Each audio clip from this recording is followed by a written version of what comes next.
Hello guys! Hello Aquarius! Welcome dito sa aking channel Aquarius. Alamin natin kung anong messages, vibration, gabay energy para sa inyong lahat. Para to sa Aquarius, I hope na makuha mo yung energy Aquarius. Aquarius.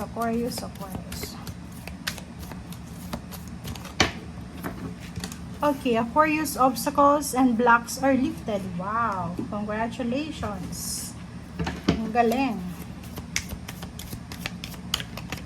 Okay, Aquarius, Savoring pleasure. Ang galing. Okay, Aquarius.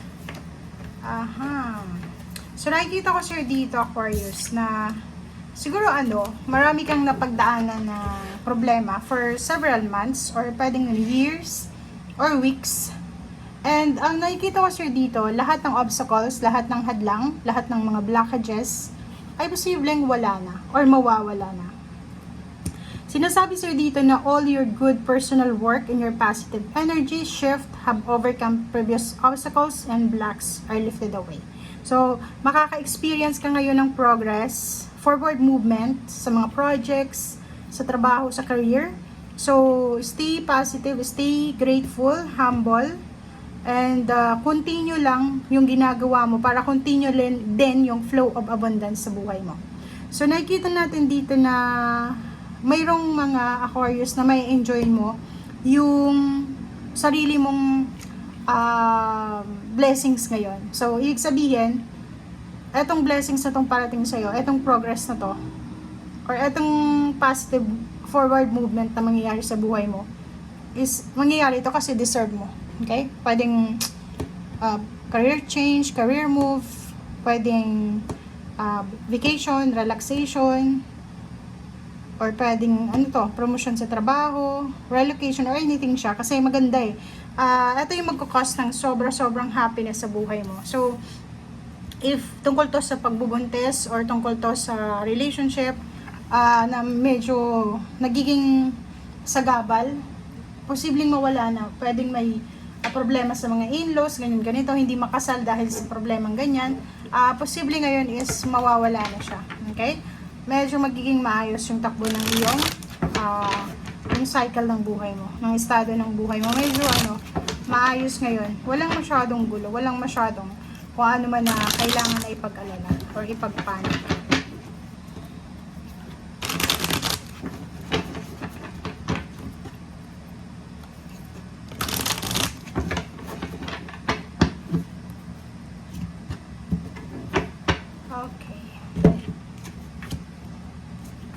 Okay, first two cards tayo is Queen of Swords. Ang nakikita ko sir dito, ang focus mo is yung paghihintay. 'Di ba? Parang may hinihintay sa inyo na pwedeng 3 years ang hindi nabubuntis, pwedeng 23 years, 24 years, or pwedeng nag-apply ng trabaho papuntang abroad, or pwedeng visa. So, naghihintay siya. So, yun yung focus sa ngayon. Pwede din na bumibili ng sasakyan, pero travel siya. So, pwedeng yun, transportation, or anything na connected sa paglalakbay, travel. So, pwedeng yun yung focus mo. Focus mo na matanggap mo na yung visa, kontrata. Yung iba naman sa inyo is travel. Parang gusto nyo nang lumipat sa mas stable, mas secured, mas happy na lugar. Parang ganon. And sa career, ganon din. So, nakikita ko yung from sobrang hirap na situation, sobrang wavy na buhay, papunta ka sa mas peaceful na flow ng buhay. Okay? Five of Swords, sinasabi ng barahan na kung ano man tong blessings na matatanggap mo sa ngayon, parang reward siya sa'yo, parang award siya sa'yo kasi hindi ka sumuko. Lalo na sa usaping pera.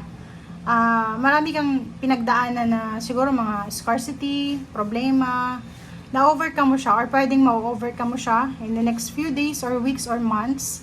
And kung ano man tong hinihintay mong malaking halagang pera or kung ano man tong hinihintay mong pagkakataon para maging King of Coins ka, King of Pentacles, deserve mo to. Deserve mo to So, nakikita ko siya dito na sa sobrang pasensya mo, sa sobrang paghihintay, patiently waiting ka, Kaya i-bless ka ng sobra-sobra ng universe. And dito sa Zero the Fool, maraming new beginnings, maraming travel, maraming relocation, movement, positive movement talaga to eh, 'di ba?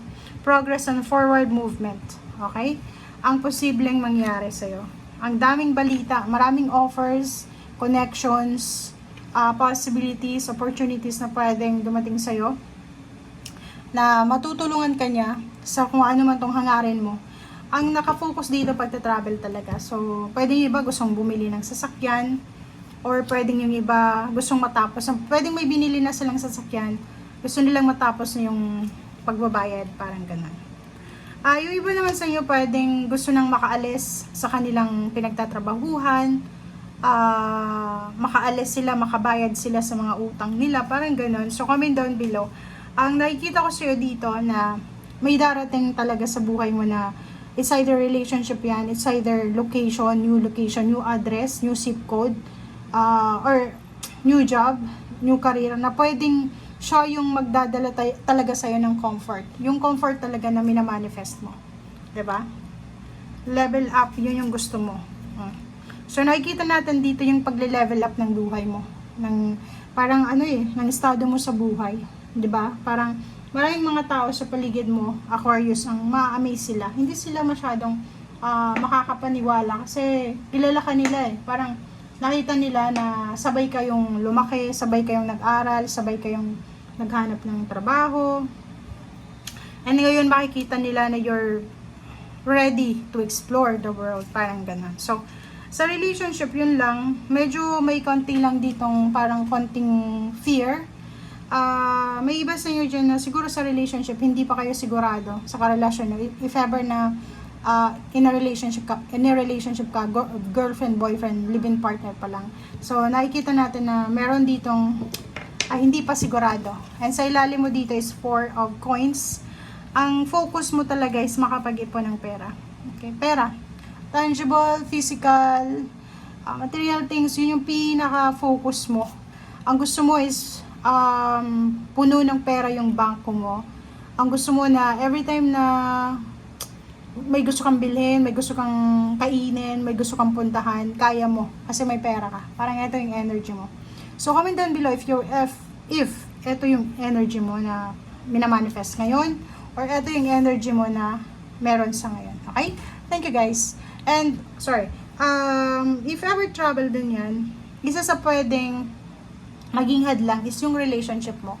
Kasi pwedeng hindi ka payagan, kasi ayaw niya ng long distance relationship, gusto niyang sumama sa'yo. Siguro ikaw lang yung na-promote ng company, so kailangan mo lumipat ng ibang bansa. Ang problema is, siya yung pwedeng maging hindrance. So, pwedeng may maghihiwalay na magkarelasyon kasi sagabal siya sa'yo. Kaya pwedeng siya na obstacles and blockages na pumipigil sa'yo. Okay? Thank you guys. Bye!